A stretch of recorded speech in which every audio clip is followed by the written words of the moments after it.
हर समाज में अलग अलग धारणाएं हैं। कोई सोचता है कि कोई आदमी अमीर हो जाए, धनी हो जाए तो सफल हो गया। कहीं भी सोचा जाता है कि बड़ा मकान हो जाए, बड़ी कार हो जाए तो सफल हो गया। कोई सोचता है नोबेल प्राइज मिल जाए, बड़ा वैज्ञानिक हो जाए, यश और प्रतिष्ठा हो जाए तो सफल हो गया। कोई सोचता है बड़ा साहित्यकार हो जाए, कि बड़ा अभिनेता हो जाए, कि बड़ी राजनीति के पद पर पहुंच जाए तो सफल हो गया।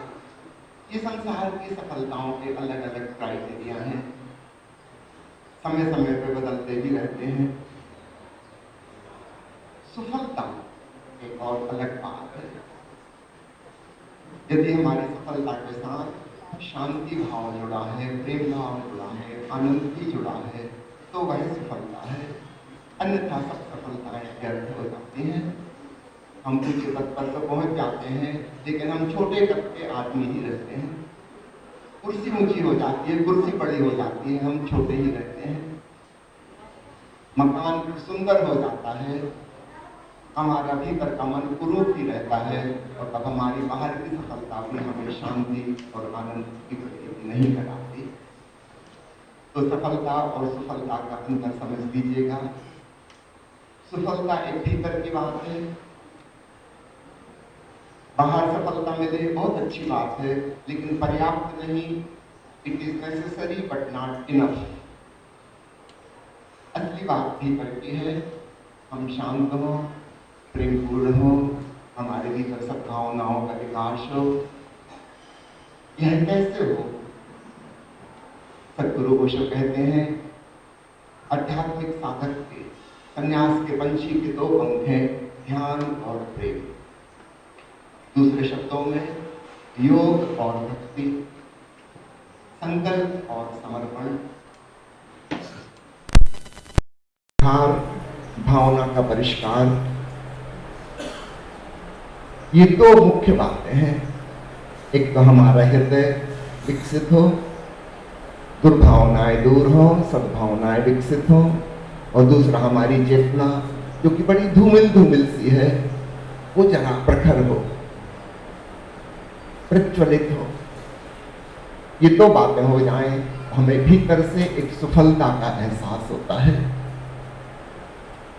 तो बाहर की सफलता अच्छी है, उपयोगी है, जरूरी है, लेकिन काफी नहीं, पर्याप्त नहीं।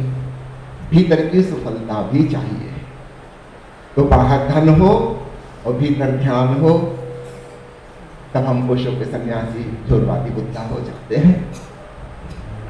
भीतर संपत्ति हो, भीतर की संपत्ति यानी समाधि, शांति, और बाहर की संपत्ति सुविधा, दोनों एक साथ हो, तो जीवन की नौका चलाने की ये दो पतवारें हैं, दोनों में एक संतुलन हो, तो हमारा जीवन सत्यम शिवम सुंदरम से ओतप्रोत हो जाता है।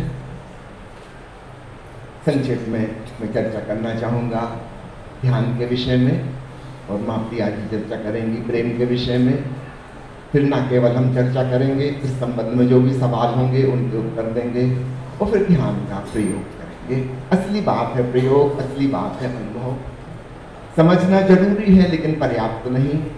सिर्फ बातचीत से कुछ नहीं होता, हम उसके एक्सपीरियंस में डूबे, तब जाकर असली बात बनती है।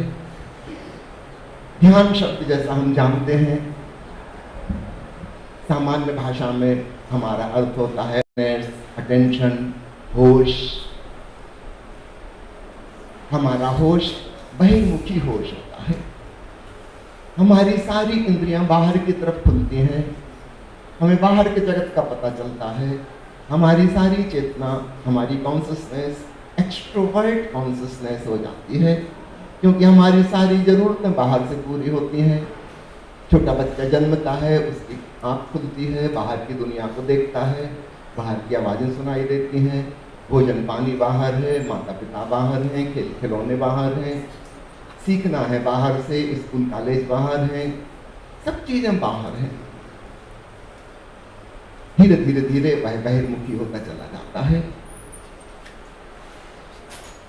बड़ा होते होते 100% एक्सट्रोवर्ट हो जाता है। होश तो उसका है, लेकिन हमेशा बाहर बिजी।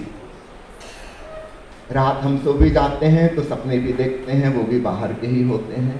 दिन भर में जो घटनाएं घटी उन्हीं का संयोग, एक भीतर फिल्म चलती रहती है, वो हमारी मेमोरी में इकट्ठा हो गया। दिन भर में जो हुआ उसी के डिफरेंट कॉम्बिनेशन से हमारे ड्रीम्स बन जाते हैं। कहने को आंखें बंद हैं, मगर अभी भी हम बाहर की ही चीजों को बंद आंखों से सपनों में देख रहे हैं। हमारी स्मृति, हमारी कल्पना, वो सब बाहर के ही जगत के संबंध में है। तो होश तो हमारे पास है, ध्यान की क्षमता हमारे पास है, लेकिन वह बहिर्मुखी एक्सट्रोवर्ट हो गई है। तो सामान्य भाषा में जब हम कहते हैं ध्यान, तो हमारा मतलब भी यही होता है। किसी बच्चे से हम कहते हैं ध्यान पूर्वक पढ़ो, इसका मतलब किताबों की तरफ ध्यान दो। शिक्षक कहता है ध्यान पूर्वक देखो मैं जो लिख रहा हूं बोर्ड पर। हम किसी से कहते हैं ध्यान पूर्वक ड्राइविंग करना, एक्सीडेंट ना हो जाए, यानी बाहर के ट्रैफिक का ख्याल रखना, दुर्घटना ना हो जाए। जहां जहां हम ध्यान शब्द का यूज करते हैं सामान्य भाषा में, हमारा मतलब होता है बाहर का ख्याल, उसका होश रहे, बेहोश ना हो जाना। मैंने सुनी एक कहानी, एक आदिवासी इलाके में, जंगल में, वहां कभी किसी ने आईना नहीं देखा था। Nobody has seen mirror, वहां दर्पण था ही नहीं। कभी कोई विदेशी पर्यटक वहां से गुजरा और उसका दर्पण वहां गिर गया, छूट गया। बाद में एक आदिवासी आदमी को वो आईना मिला, वो बड़ा हैरान हुआ देखकर, ऐसी चीज उसने कभी देखी नहीं थी। उसने उठा के गौर से देखा, अपनी ही शक्ल दिखाई दी, लेकिन उसने सोचा ये तो बिल्कुल मेरे पिताजी से मिलती जुलती है। अब तो कि मेरे पिताजी को फोटो करवाने का इतना शौक था, यहाँ जंगल में उनकी फोटो पड़ी मिल गई आज। हमें अपनी शक्ल का तो पता नहीं, अगर आईना ना हो तो हमें कैसे पता चलेगा। नेचुरली बेटे की शक्ल बाप से मिलती जुलती, उसने सोचा कि मेरे पिताजी की शक्ल फोटो तो स्वर्गीय हुए भी 10 साल हो चुके और इतनी अच्छी फोटो उनकी मिल गई, बहुत खुश हुआ। उसने सोचा कि घर में जाके छिपा के रखूंगा, रोज सुबह एक बार दर्शन करूंगा पिताजी के।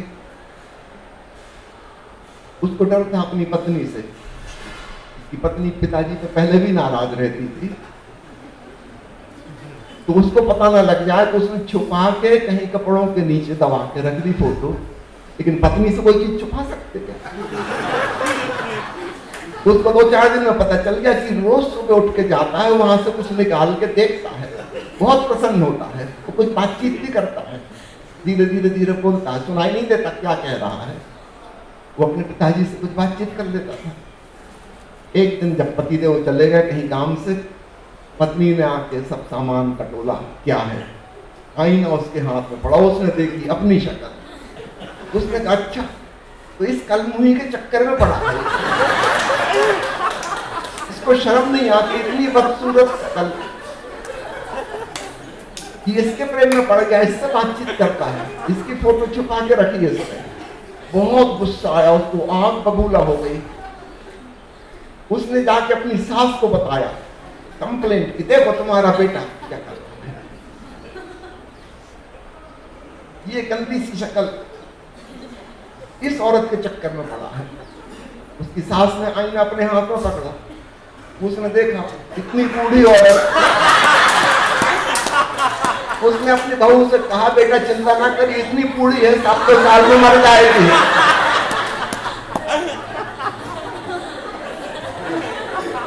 साल 2 साल की मेहमान है, चिंता मत।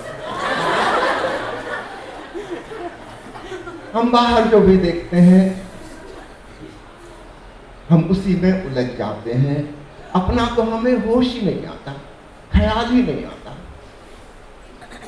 तो हमारा होश, हमारा ध्यान हमेशा एक्सट्रोवर्ट है। धीरे धीरे धीरे एक मेच्योरिटी आती है, थोड़े से लोगों को ही आती है, दुनिया में सभी लोगों को तो नहीं आती। अधिकांश लोग तो पूरी जिंदगी एक्सट्रोवर्ट रह के बिता देते हैं और खत्म हो जाते हैं। उन्हें कभी ख्याल ही नहीं आता। थोड़े से लोग हैं जिनके भीतर स्पिरिचुअल मैच्योरिटी, एक आध्यात्मिक प्रौढ़ता आती है और सवाल पैदा होता है कि मैं कौन हूं। मैंने दुनिया को जान ली और मैं अपने आप को नहीं जानता। मेरा ज्ञान किस काम का? और जब तक कोई स्वयं को ना जान ले, शांति कहाँ, आनंद कहाँ, संतोष कहाँ?